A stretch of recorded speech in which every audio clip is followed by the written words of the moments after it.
Good afternoon po mga kababayan.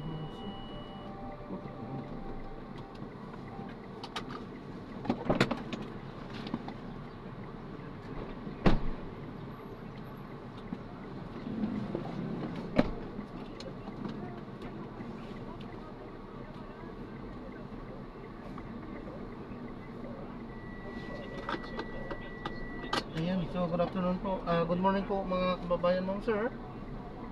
This is Jam, the Filipino channel. Ang inyong pong lingkod. So today is October 25, 2025. At tayo ngayon ay papunta dyan yan sa may Mitsubishi Motors, sa may Quezon Avenue po yan, Santa Cruz, Quezon City. At dadalhin po natin yan sa may Zora Street, Paltok, San Francisco del Monte, Quezon City. Okay po, so magbabalik po tayo mamaya konti pag nakakuha na po natin sila. Disclaimer naman po, ang content po natin ay kalsada at hindi ang passenger. Kaya naman, sakasakali man po na may marinig kayo mga pangalan ng lugar, pangalan ng tao, pangalan ng organizations, government or private man yan, wala pong kinalaman ang channel nito at wala pong pinapatungkulan. Lahat po ng pinag-uusapan dito ay bawang dito lamang po yan sa loob at wala pong pinapatungkulan sa labas. Okay po, babalik po tayo mamaya konti pag nakuha na po natin sila.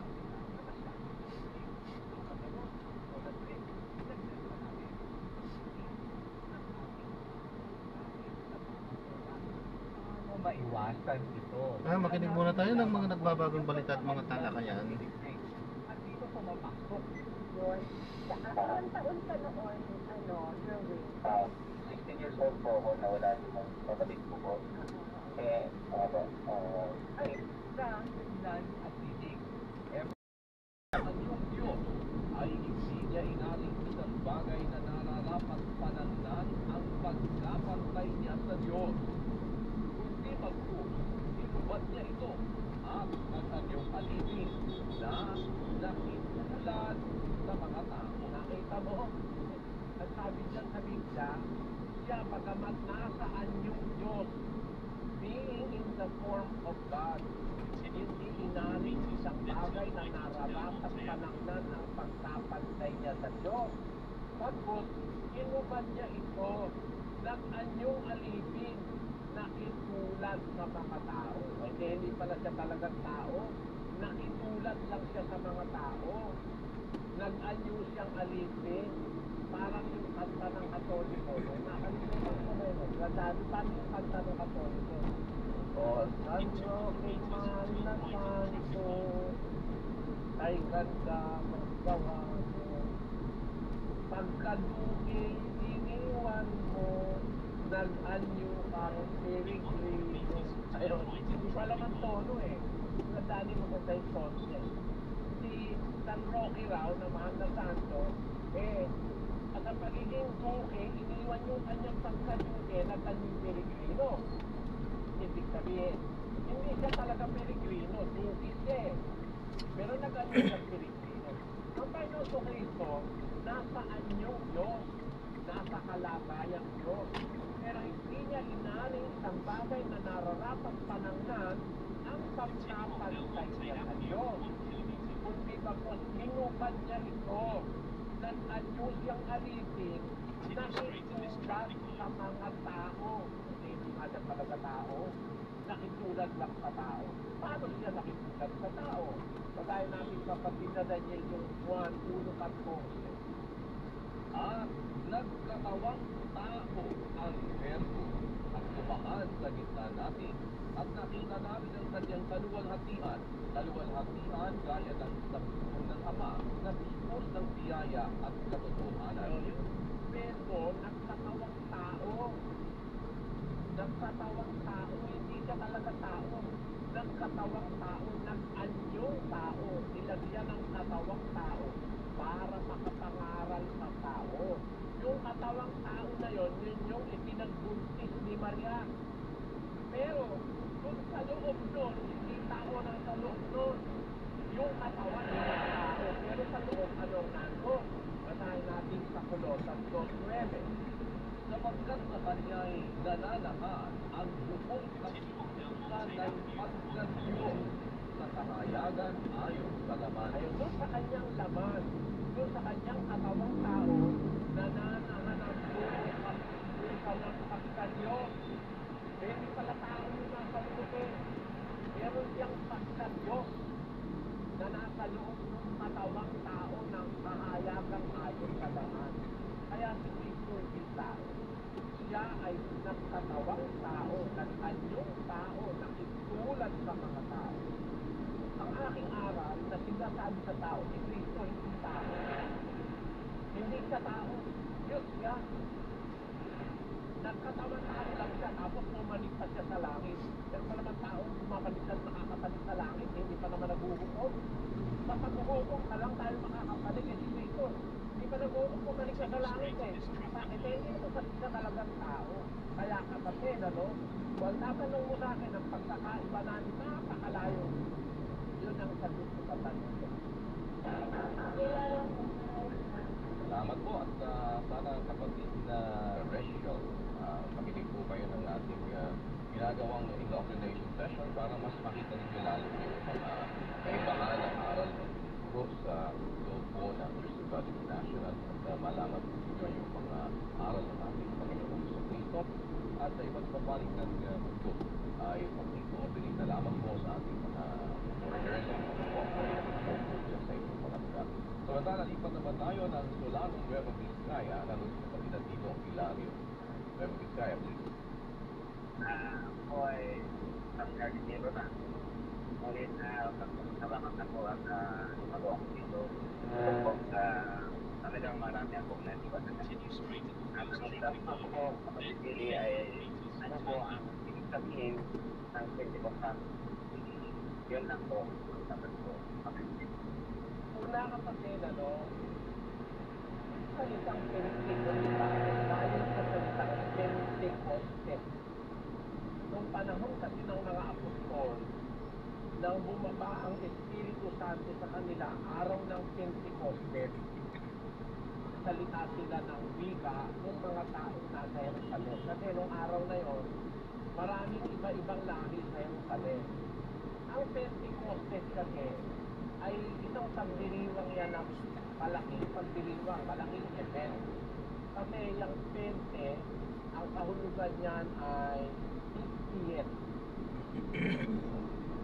50th. Yung Pente, ika-50.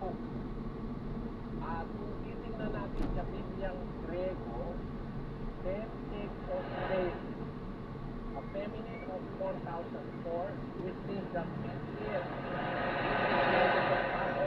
The Festival of Pentecost. Yan ang nakalagay sa kahulugan sa Bibliang Grego. Isang malaking pagtitipin yan na yun ay binaganap sa nakatiyempo yun dun sa 50th day ng Passover ng mga Hudyo. Ang tinatawag na Paskwa naman sa Katoliko. Kung yan ay malaking pagkakapitol, maraming taong naiikot sa Jerusalem na iba't ibang mga nasyon. Para sila makaintindi ng kalooban ng Diyos, ang Espiritu Santo bumaba sa mga apostol. Ang mga apostol nagsalita ng wika nila, wika ng mga iba't ibang bansa. Basahin na natin kapatid na Daniel, ang gawa ko. At nang dumating ang araw ng Pentecostes, silang lahat ay nagkakatipon sa isang dako. At biglang dumating mula sa langit ang isang ugo na gaya ng sa isang humahagibis na hanging malakas. At binugo ang buong bahay na kanilang pinaupuan. At sa kanila ay may napakitang mga dilang na wanis ng apoy na nagkabaha-bahagi at tumapok sa bawat isa sa kanila.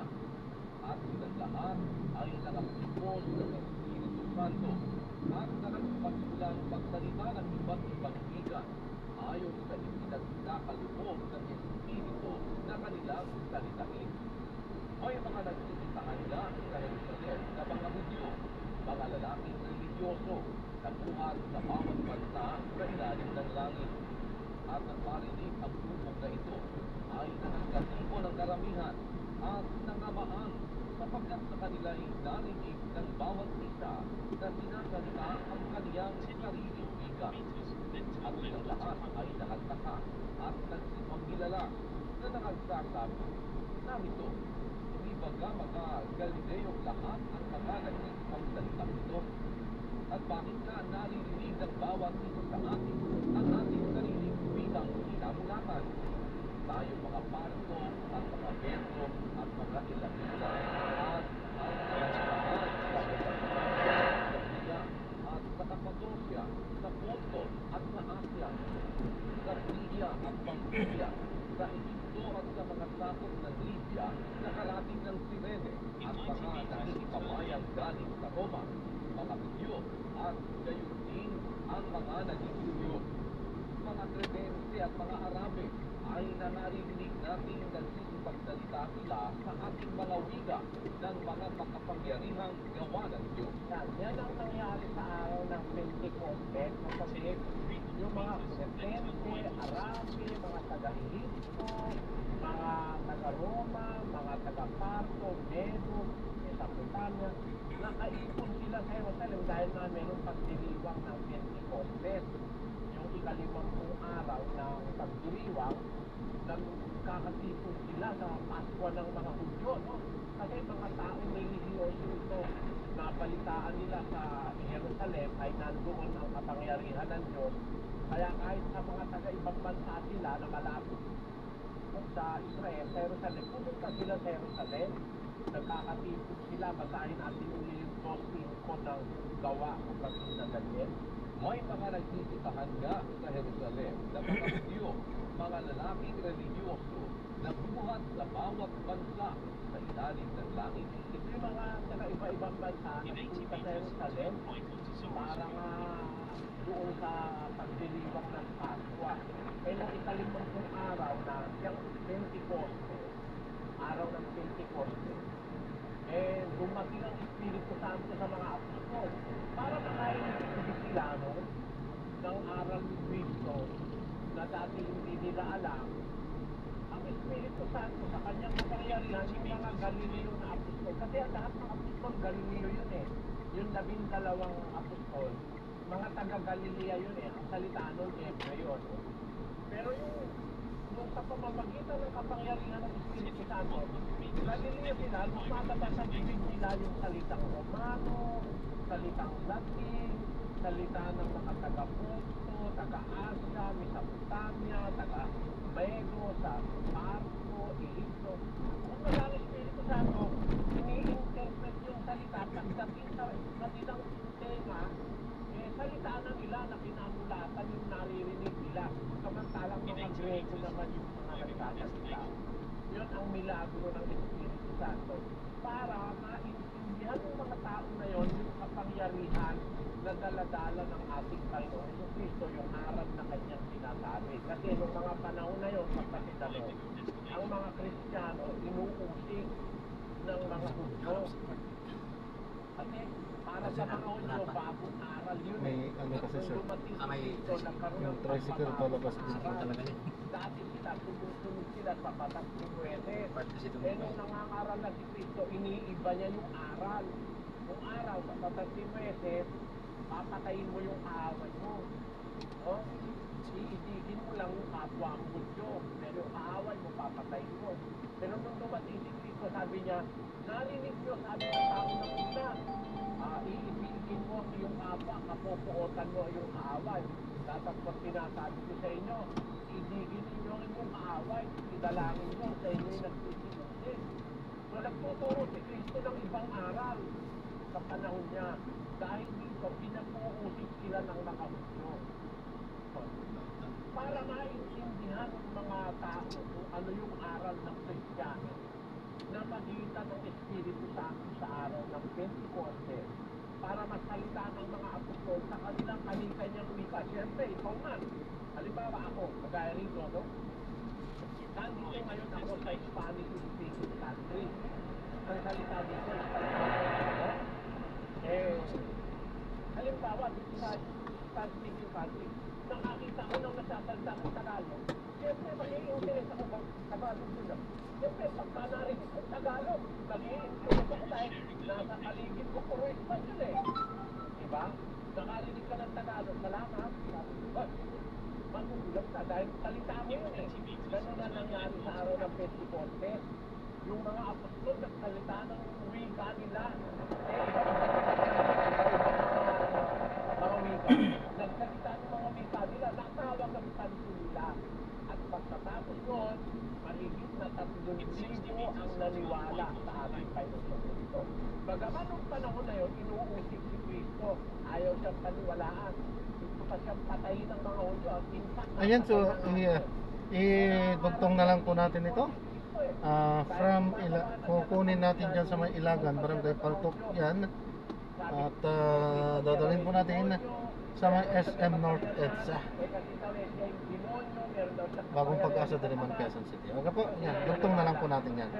Para dire-diretso yung ating pakikinig ng mga nagbabagong balita at mga talakayan. Pinagsalita yung mga apostol ng wika.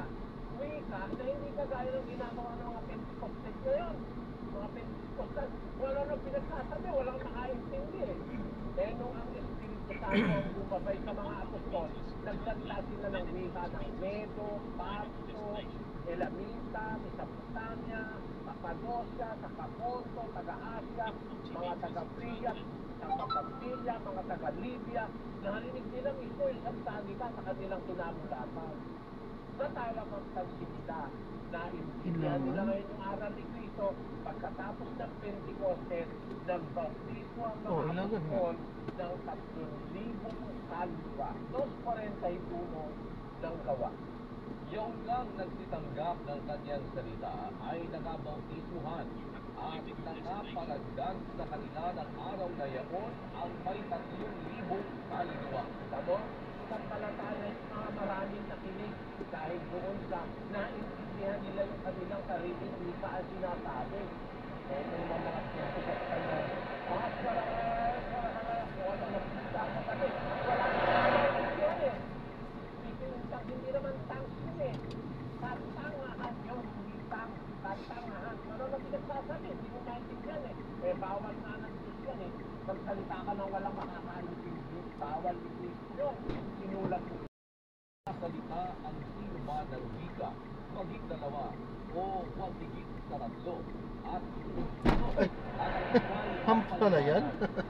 Sorry po. Okay lang sa akin, kotse mo kawawa.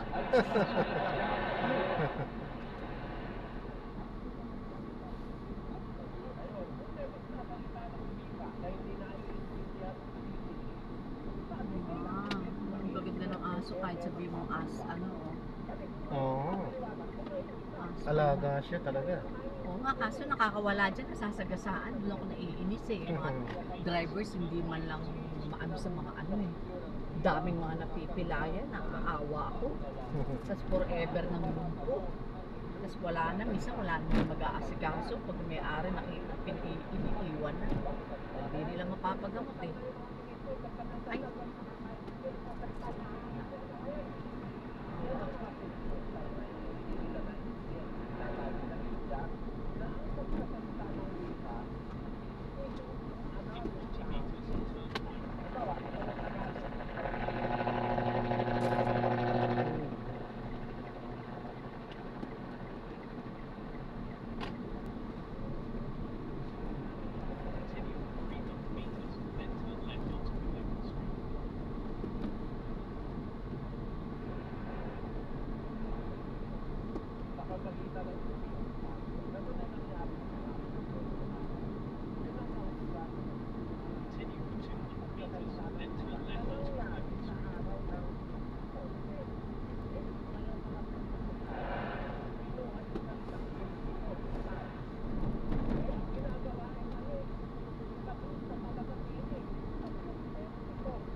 Siguro to, no? Dahil palalim eh.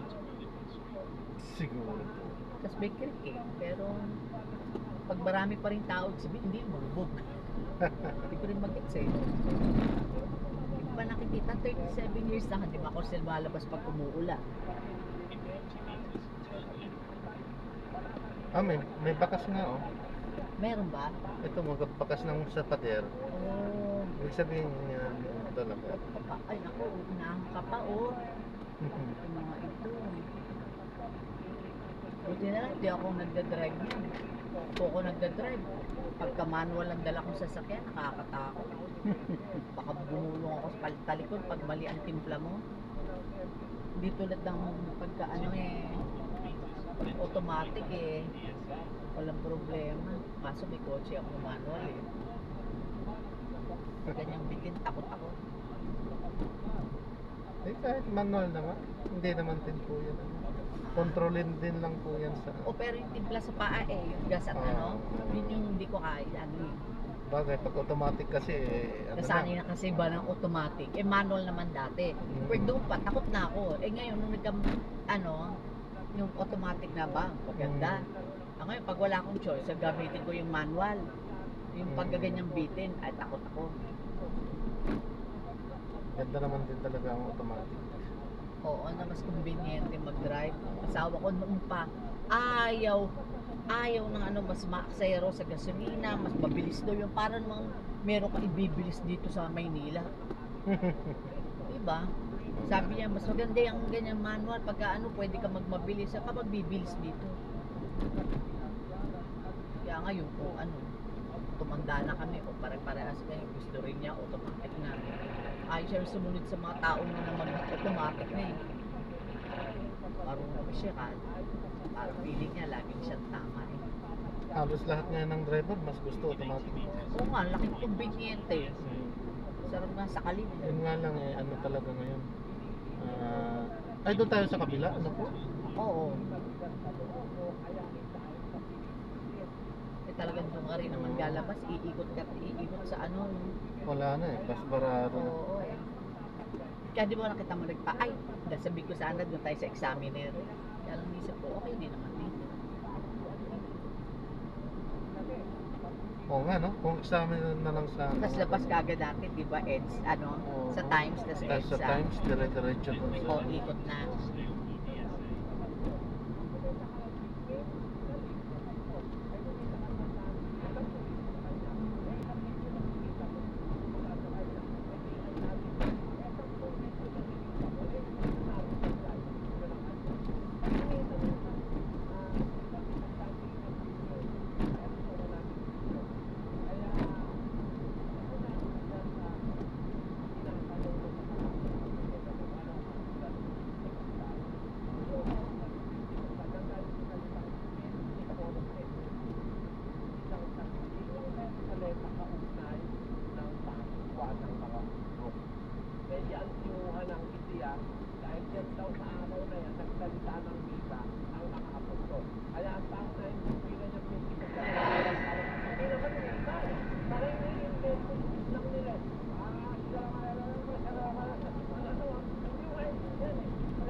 Canonization para canonizar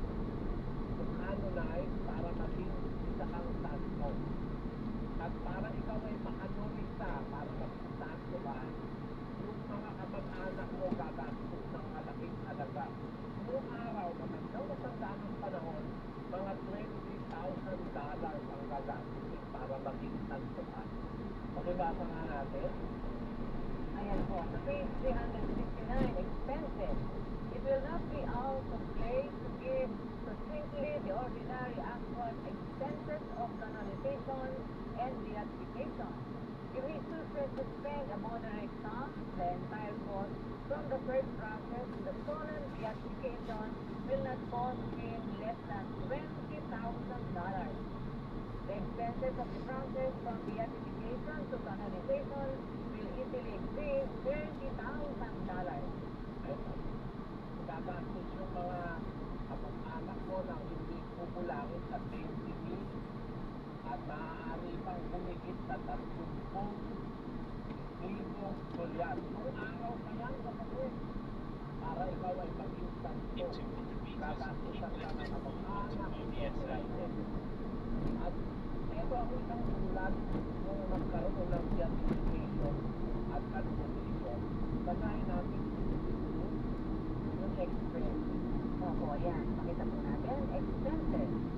It will not be out of place to give simply the ordinary actual expenses of canonization and beatification. Of these expenses, some are necessary, others merely discretionary. Example, the expenses incurred in obtaining the different scripts. Others, though necessary, are not specified. Such are the expenses of the solemnity in the Vatican Basilica, and for paintings representing the newly beatified, which are afterwards presented to the Pope, the cardinals, officials, and consultors of the Congregation of Christ. The limits of this class of expenses depend on the postulator of the Pope. If he chooses to spend a moderate sum, the entire cost from the first process, the solemn beatification, will not cost him less than $20,000. The expenses of the process from beatification to canonization will easily exceed $30,000. In illustration of this, we should join the final account of the expenses of the public solemnities in the Vatican Basilica for the canonization by Leo of Saint Anthony, Maria, Zacharia, and Peter Boyer, as published by the Most Reverend Benedict Bishop of Nicaea, then Secretary of the Congregation of Christ. The decoration of the Basilica, lights, architectural design, labor, and superintendent, lyres, 182,840.58. Procession, Pontifical Mass, preparation of altars in Basilica, 8,114.58. House of Gifts, presented to Holy Father, 1,438.87. Money, sacred vestments, etc., 12,990.60. Recompense for services and money loans, 3,525.07. On the Vatican structure, as their receipts for decorations and candles, 18,000. Provide accommodation, 15,936. Incidental and unforeseen expenses, 4,458.40. Total, 221,849.10, or taking the lira equivalent to Marami raw magnanakaw ngayon sa loob. Sa SM, marami raw mga magdurukot, hindi lang tawa. Yung mga taong yan, antisin. Mga magdututo ko naman, makita mo pati, anim-anim, talagang grupo sila. Babae, lalaki. Makita mo yung mga naka-CCTV na nasa Starbucks, ang titino ng mga suit talaga. Mga lalaki rin, talagang babae at lalaki. Nagawa na sa akin yun ay may phobia ako, pero minsan pag senior ka na, wawala sa loob mo eh. Yun nga po. Kaya dapat yung bag nyo, ilagay nyo lagi Ito dito nga, sa, kaya nakaano ko. sa Pero minsan harapan kasi nyo ang po. sakit sa balikat. So ginawa ko, nag-grocery ako ng isang araw sa Landmark. Nakatingin ako, kausap ko yung matadero, hawak-hawak ko yung tray, pero hawak-hawak yung strap. Shit, mamaya bukas na yung bag ko dahil nasa tray lang. Tapos mamaya pagtingin ko sa kanan ko, may dalawang tao, tapos yung isa, kunwari buwibili, so sa papatingin ako sa kanila, mag-asawa ko no. Hindi doon ang attention ko. Pagtingin ko, bukas ang bag ko. Bakit bukas ang bag ko? Tapos biglang umalis. Andito na, nakabantay na pala dahil may kausap akong iba. Ay, shit. Sabi ko, pag senior ka, tapos minsan sa SM, nag-grocery ako. Minsan, alam mo, ang nanay, nakakapagod din talaga maging nanay. Sa totoo lang. Na namimili ka, syempre iisip pa minsan kung sino mura, papatingin ka, hawak mo yung tray, pero yung bag mo hindi mo na hawak. Pag mamaya, buti na lang may bumangga sa akin na babae. Palagi ko, Diyos na ang gumawa nun. Dahil wala na sa loob ko na yung bag ko, hindi ko na hinawakan Ano siguro, man lang. alam niyang may nag-ano, kaya parang inano siguro niya, kaya para O alam niyang may mandurukot yung tao. alam niya. Bigla si bilangga pagtingin ko, oh yung tray ko na iwanan ko na ba? Parang dahil Ay, tinitingnan ko yung mga Teka kusinong lang. mura. Dito ba Oh, yun? dyan po sa kanan. Pa kanan. Dyan lang dito. sa tagway. Oo. Yung ano. Di ayos din yung ginawa ng Palagi tao ko na may yun. nakakita na Oo. na inaabangan ako. Alam ano, alam may niyang tao umano sa akin. alam niyang ano na kayo. Kaya sadya niyong binangga kayo. Oo. Sige, ay hindi ako kuya dyan. Sige, sir, pwede na dilakarin. Dito na lang. Dito ako sa kabila. Ay, Ako pumasok. Mali Sige. pala yung panapasukan natin. Oo, hotel na napasukan natin. Salamat. Sige po, ingat po. God bless po. Ayan, so na-drop na natin sila. So maraming salamat po sa panonood hanggang sa muli po. Ingat at God bless. Paalam po muna. Pansamantala tayo ay gagawa na ng ibang video sa ating susunod na misyon. At yan, naikwento ni nanay, lola, yung kanyang karanasan. Dito yan mismo sa may shopping mall. At totoo naman, hindi lang sa isang mall, basta sa matataong lugar, meron po talagang mga nagkalat, mga masasamang loob. At in fact, medyo nangyari din yan sa akin, hindi yan dito, sa ibang shopping mall din yan. Sa tiwala ko rin, kasi inano ko doon sa guard na dalhin ko yung bag ko kasi andito yung pera, sabi ko. Hindi ko pa kasi napibilang, nasa bulsa ko yun. Pumayag din kasi syempre naman yan, maliit lang naman. Ang pagkakamali ko, nilagay ko sa likuran ko yung bag. At tapos naramdaman ko na lang maraming sunod sa akin. Tapos kahit napipila na ako sa counter, may sumusunod pa rin. Tapos biglang may sinabihan yung guard, dito ang pila, sabi. Ibig sabihin, tumatrabaho yung nasa likod ko pala. At buti na lang walang nakuha sa atin. Kasi yun ang ano lang yun, isang beses ko lang ginawa yun, na nilagay ko sa likuran ko yung bag ko. So doon ko napatunayan na kahit nasa mall po, huwag magtitiwala. Talagang masyadong makakapal na ang mga masasamang loob. Wala na silang pakialam. Kahit na mall yan, may mga CCTV yan. Hindi ko na pinaano sa CCTV yung kasi pag kung bukas yung bulsa ko at andun yung mga pera talaga, hindi ko pa nabibilang sa ating syempre sa ating trabaho. That time nag-joyride tayo. So alam nyo na, kapag ka-joyride hindi naman agad-agad nilalagay sa yan. Yun na sa akin, hindi ko agad-agad nilalagay at wala nga naman ilalagay mo sa wallet na kaya sa bulsa lang yun para mas madaling magsukli pag sakasakaling may kailangan suklihan. Ayun, okay naman at walang nakuha sa atin, pero iwan ko lang, may nakuha man siguro, hindi na rin natin naramdaman. At least masalamat tayo at hindi nakuha lahat.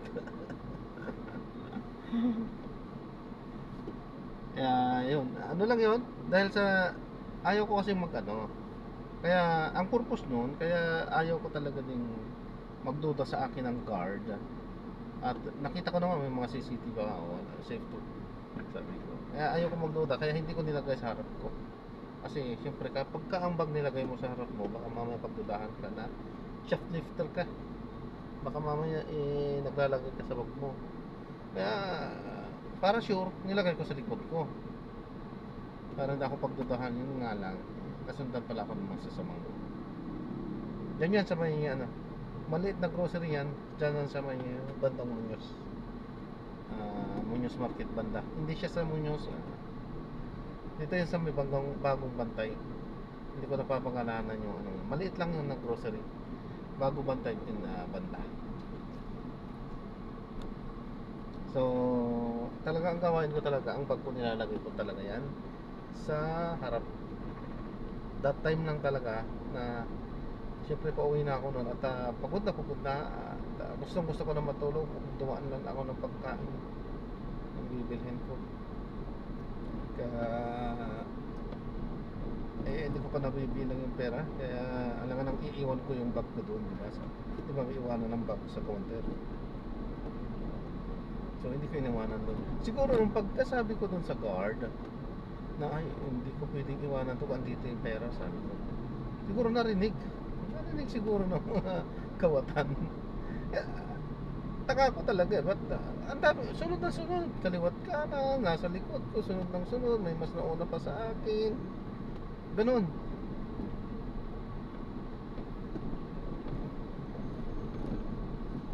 So ang kakapal nila at ang sama talaga ng mga ugaling ganun, dahil bagay, parehas lang yung mga kontraktor, ng mga gumagawa ng mga politiko na totoo sa itong mga shoplifter na yan, maliliitan lang yan. Yung sa mga politikong hindi naman nila lahat yung mga nangungurakat dahil milyones, bilyon. Pero yun, mga contractors na magpapatalo sa casino na mga engineers na magpapatalo ng casino ng mga 100 millions. So, saan nagagaling ang perang yun? Siyempre ikaw kung talaga kung iisipin siguro hindi ka manghihinayang ng patalo ng gano'n sapagkat alam mo hindi sa'yo yung pera, or alam mo na mapapalitan yun agad saka sakali mang mawala sa'yo yung daang milyon. Kasi kung sa mga ordinaryong tao nihanda ni 1,000 yan, takot yan na magpakawala. 1,000 pa lang yun, how much more yung 1 milyon? How much more yung 100 milyon? Yan ay isang blessing para sa mga mahihirap na katulad namin. Ang 100 milyon ay panghabang buhay na naming yan, ikabubuhan. Sabayan lang namin ng pagsisikap yan. Kanila nagsisikap nga sila, nasayang yung mga talento at mga galing nila, nagamit nila sa kalukuhan, sa panluloko at pagnanakaw ng kaban ng bayan. Sayang.